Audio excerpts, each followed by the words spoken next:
देखिए, मर्द जब किसी औरत से मोहब्बत करता है ना, तो वो फिर उससे गुस्सा भी करता है, गुस्से का इज़हार भी करता है। वो उससे शिकवे शिकायत भी होती हैं उस मर्द की उस औरत को लेके, और वो उसके ऊपर रोक-टोक भी करता है। और बहुत सारी औरतों की ये एक मैंने आदत देखी है कि वो इस चीज़ को बड़ा बुरा समझती हैं। मैं मार-पीट की बात नहीं कर रहा हूँ, मैं सिर्फ़ गुस्से की बात कर रहा हूँ।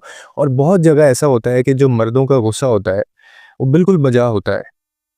बहुत सारी ऐसी चीज़ें हैं जो एक औरत की इमैच्योरिटी की वजह से या उसके उस तरह से मैच्योर ना होने की वजह से वो उन चीज़ों को नहीं समझती।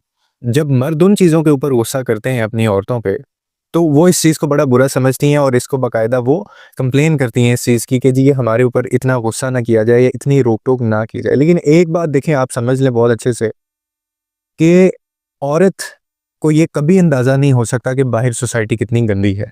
एक औरत को, एक बेटी को, एक लड़की को